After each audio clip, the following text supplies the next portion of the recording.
let's figure out what we're learning about today for calculus. Today, we are going to begin our unit on antiderivatives and integration. So we've spent a lot of time learning about derivatives, what they were, and how to compute derivatives, a bunch of techniques, and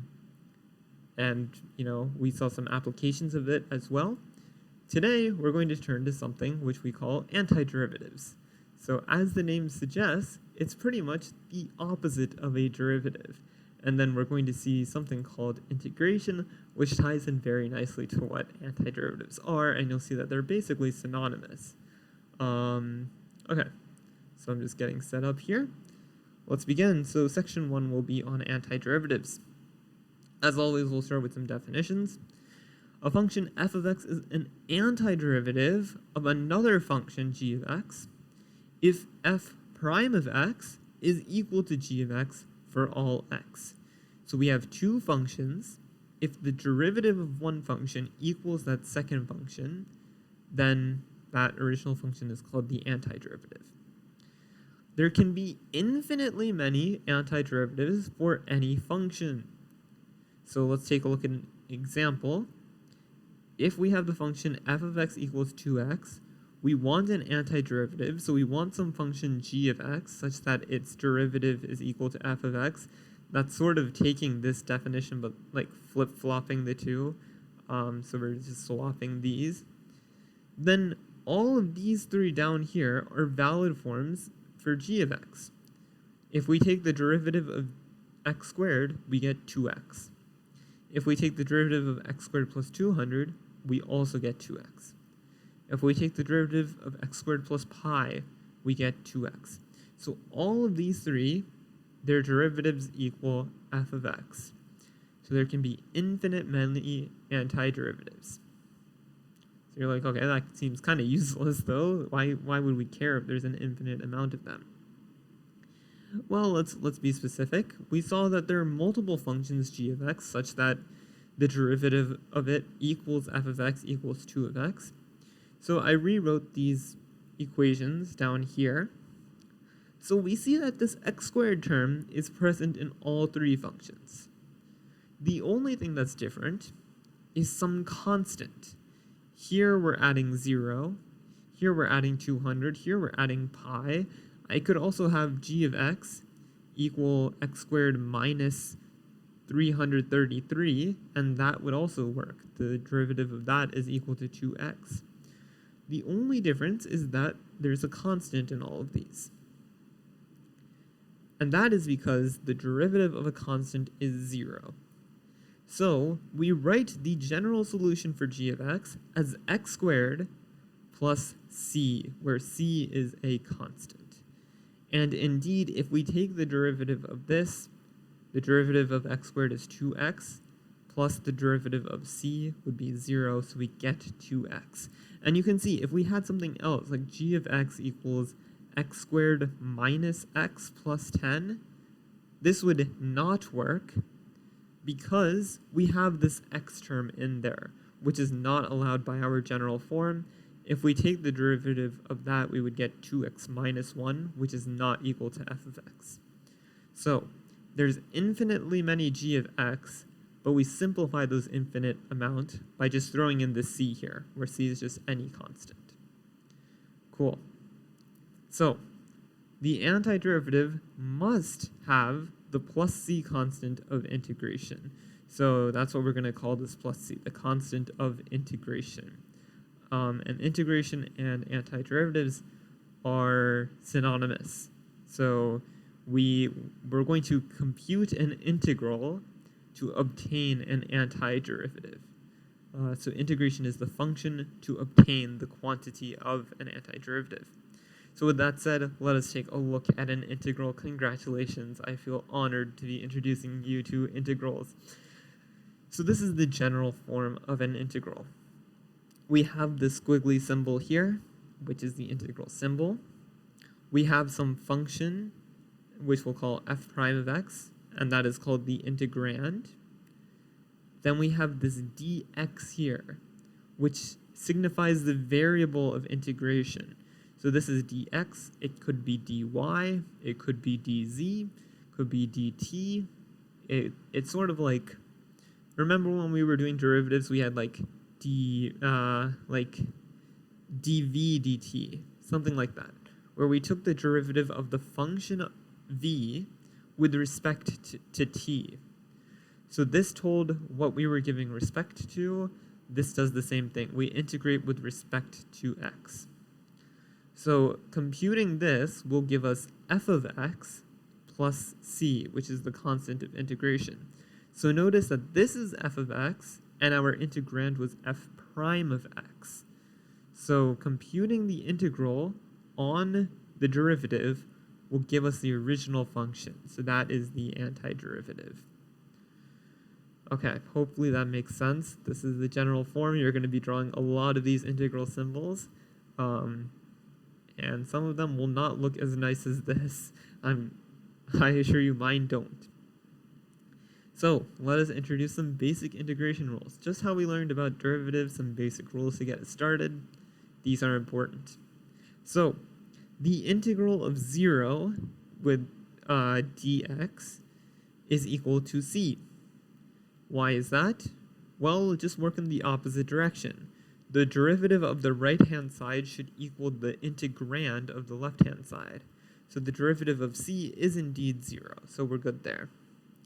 Let's look down here. The integral of k, where k is some constant, dx, is equal to kx plus c.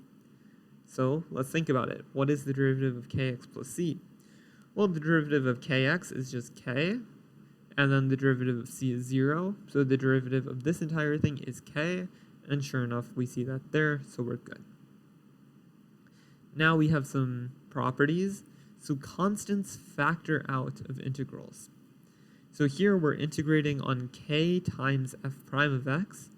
So we can say that that is equivalent to k times the integral of f prime of x dx. And the way you can sort of think about why this works kind of intuitively, this is not by any means a full proof, nor is it necessarily a correct proof, but it's a way to think about it. If we're integrating with respect to x, and k has nothing to do with x, then it's not really going to change all that much, right? It's just sort of there, so we can just pull it out, and that's what we do. So then we can evaluate that integral, which would be f of x, and then we take the product, and we don't forget our plus c. This is going to be super important. I'm sure your calculus teachers are, driving that point home that you need your plus c, you need your plus c. You definitely do. Absolutely. Because if you don't have your plus c, then this is just one solution.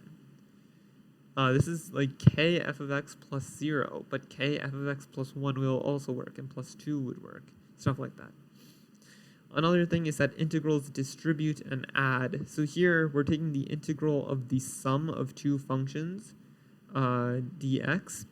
So I guess I'll just write it myself.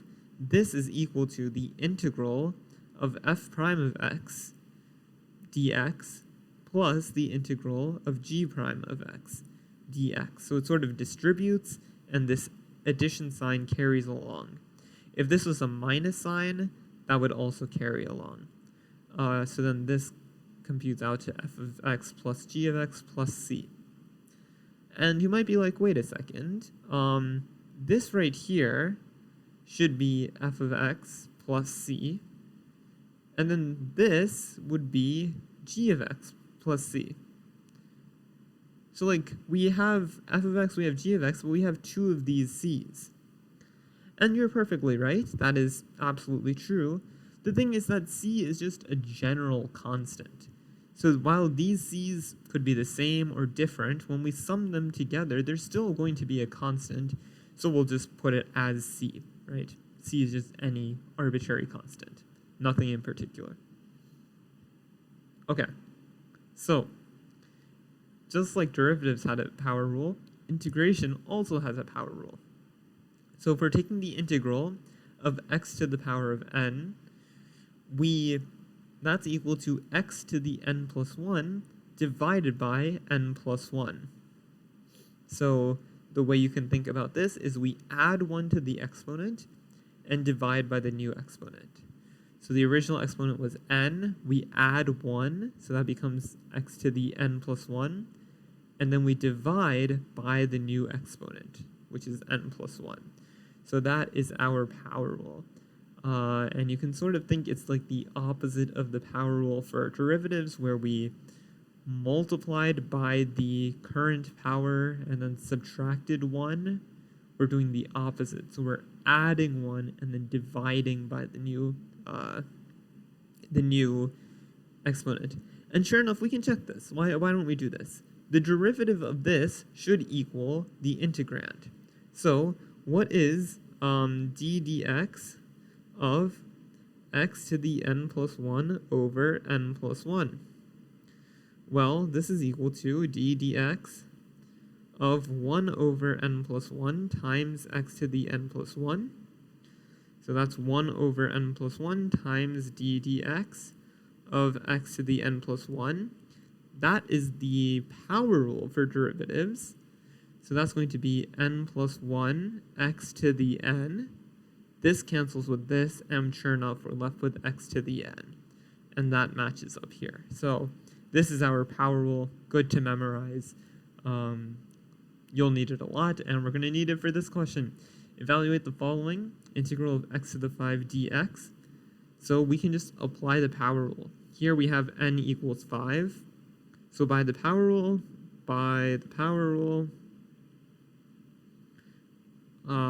we have the integral of x to the 5th dx equals x to the 5 plus 1 divided by 5 plus 1 equals x to the 6th divided by 6. I'm actually going to rewrite this as 1/6 x to the 6th, because once we get quicker with doing these integrals, I'm just immediately going to go into this form, where we add 1 to this to make it x to the 6th, and then divide by it, so I just write it as a fraction. So this is like the form I'll be writing it in mostly. Cool. Let's do another one. Evaluate the integral of the square root of t dt. So we see that now it's dt with respect to t. Well, we know we can rewrite square roots as a power, so this is equal to the integral of t to the 1/2 dt. And by the power rule, that's going to equal t to the 1/2 plus 1 divided by 1/2 plus 1. So that's equal to t to the 3/2 divided by 3/2, or 2/3 t to the 3/2. And already, I've made a very big mistake on this problem and the previous problem. We need our plus c. And I did this on purpose because we're so used to just computing this out, getting our function and calling it a day, but we need this plus c. Because remember, the derivative of this should equal the integrand. And the derivative of this is certainly x to the 5th, but we can tack on any constant whatsoever. So you need this plus c, and I'm going to do that here. So now, intentionally made that mistake. Hopefully now you'll be able to remember it more often that, oh yeah, that mistake was made previously, so now we won't be making that mistake any longer. I probably just jinxed myself, like now I'm probably going to forget to do it, but hopefully that's not the case. All right, so now we have this one. Integral of x squared plus 2x plus 1 dx. So you should think about how integrals distributed and added. So this is going to equal the integral of x squared plus the integral of 2x plus the integral of 1. And when we split up the integrals, this dx has to stay with all of the integrals because we need to mention what we're doing the integration with respect to. Yeah, that's one way of thinking about it with respect. This dx actually means a slightly different thing, but we won't be exploring that just yet. And now we can evaluate these individually. So let's start with the first one.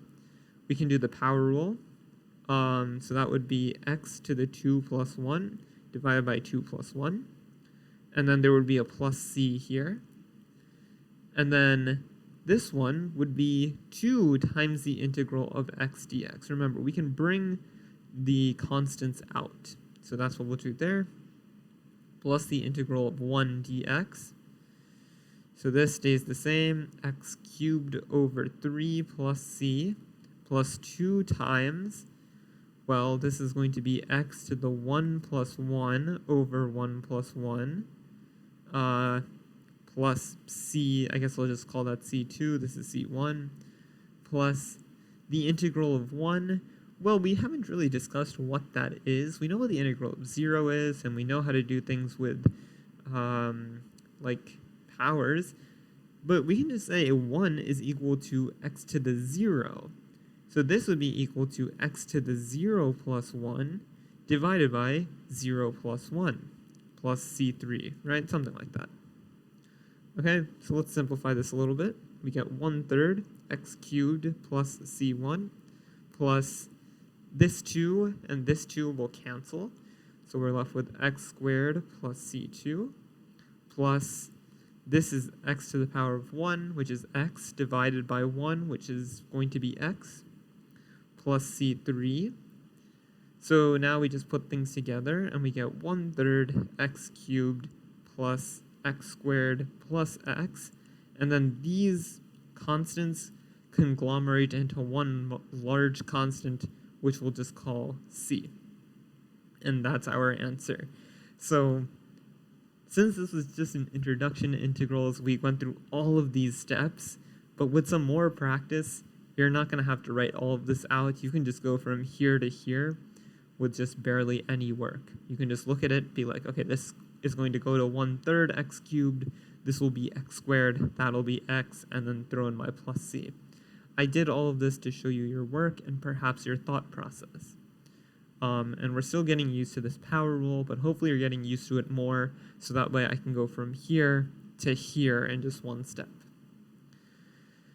This one is a tricky one. Integral of x plus 1 over the square root of x. And you're like, this guy is totally messing with me. All I know how to do is take the integral of like x to some power. How am I supposed to figure this out? This is crazy.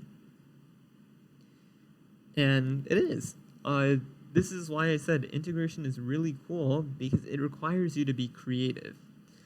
And I think a lot of people, when they come to this, they might think that, okay, I don't like that square root, so let me multiply by a square root of x on the numerator and denominator, right?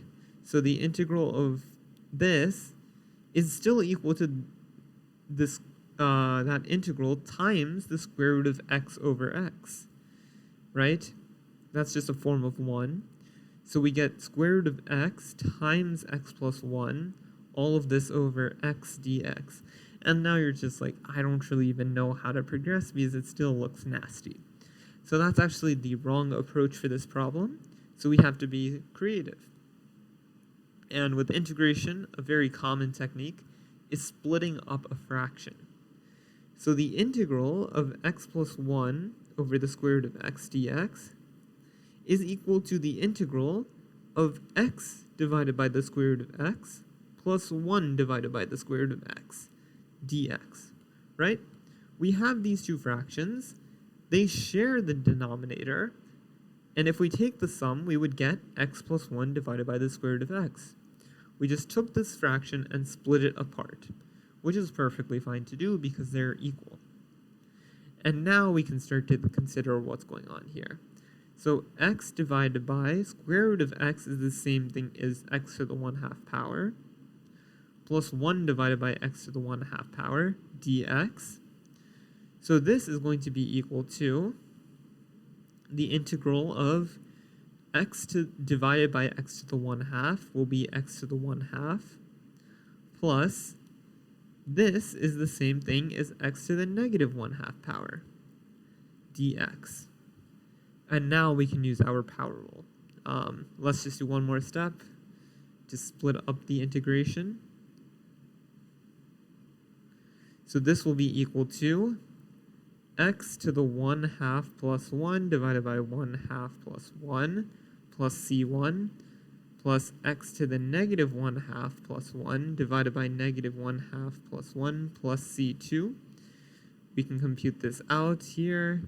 So that would be x to the 3/2 divided by 3/2 plus c1 plus x to the 1/2 divided by 1/2 plus c2 that will be 2/3 x to the 3/2 plus 2x to the 1/2 plus c.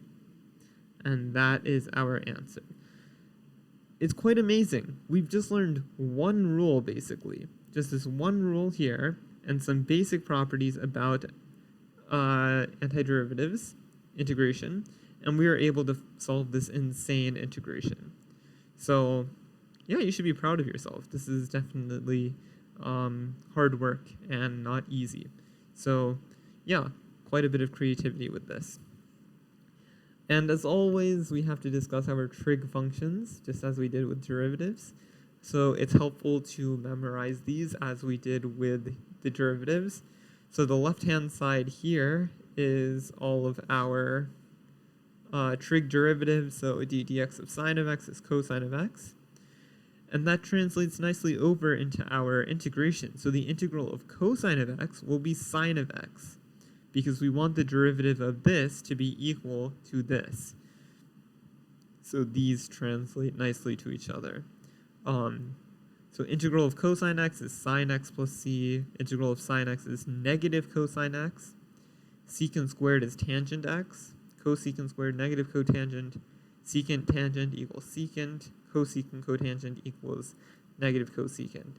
So it's unfortunate that we don't have the integrals of tangent of x like here right away, but we can solve for those. These are sort of our nice integrals. I don't know, but it's helpful to memorize these. Let's take a look at a question. So integral of sine x divided by cosine squared of x. All right, so once again, we can do a technique of splitting up our fraction. So the integral of sine of x over cosine squared of x dx, that's equal to the integral of sine of x over cosine of x times 1 over cosine of x. So we're just splitting up that cosine squared. And then we see that sine x over cosine x is equal to tangent of x. Cosine of x is equal to secant of x. And right up here, we know what the integral of secant x tangent x is. That's equal to secant x. So this will be equal to secant of x plus c. And that's our answer. So pretty simple one there. Let's do another relatively simple one. So we have this, and we can just, break it up into smaller integrations. So this would be secant squared x dx plus integral of sine of x dx minus the integral of cosecant squared x dx. And we can scroll back. We have secant squared, we have secant squared right here, which we needed. We needed the integral of sine x as well. And then we also needed cosecant x. So we have all three of those, and we can just put those together. So this will be equal to tangent of x minus cosine of x plus cotangent of x plus c. So you can see that I've sort of dropped doing that plus c1 thing here, plus c2, plus c3 thing, because, yeah, sure, I'm adding a bunch of constants, but at the end it all conglomerates into one big constant. So I don't have to worry about each individual constant. As long as I add that constant at the end, it'll do the same thing. So that's that. Speaking of c, we can solve for c sometimes. And we've defined c to be a constant since the derivative of a constant is 0, but sometimes it's helpful to find the exact value of c. And in order to do this, we have to be provided some initial conditions. Because like we said, c could take on any value, and the derivative of this will still be equal to this. So we need some sort of initial condition that would help us solve for c. So let's take a look at some problem. So find the particular solution given the following conditions. So f double prime of x equals 2x plus 3. Okay, so this is interesting. We should recall that the integral of f prime of x dx is equal to f of x plus c. So that means the integral of f double prime of x should equal f prime of x plus c, right? It's just adding another derivative, something like that. So we have f double prime of x, so we can get f prime of x. So the integral of 2x plus 3 dx, that's equal to the integral of 2x dx plus the integral of 3 dx. It's equal to 2 times the integral of x dx plus the integral of 3 dx. So that's going to be equal to 2. Power rule, x to the 1 plus 1 divided by 1 plus 1. Not going to worry about the c for now. Plus 3 times x. Now I'll add back in the c. So that tells us that f prime of x is equal to, we have a 2 here and a 2 here, so they cancel. So this is x squared plus 3x plus c. Okay, wonderful. But we're given that f prime of 2 equals 8. So let's plug in 2 for x. F prime of 2 is going to be equal to 2 squared plus 3 times 2 plus c. And we need to solve for c. So we're given that f prime of 2 equals 8. This is equal to 4 plus 6 plus c. So that means c equals minus 2. So furthermore, that implies that f prime of x is equal to x squared plus 3x minus 2. Right? We just take this and plug it back in here. And now we need to find f of x. That's what we're trying to find. So f of x is going to be equal to the integral of f prime of x plus c, not plus c, f prime of x dx. So that's the integral of x squared plus 3x minus 2 dx. And I'm actually not going to go through all of the steps of breaking it apart here. We're just going to jump to it, and you can check it on your own if this is too fast. But integral of x squared by using the power rule is 1/3 x cubed. Then we add the integral of 3x, so that would be 3/2 x squared. And then we subtract the integral of 2, so that's minus 2x, plus a new constant c. And we're given f of 2 equals 0, so we can solve for c. So f of 2 we're solving for.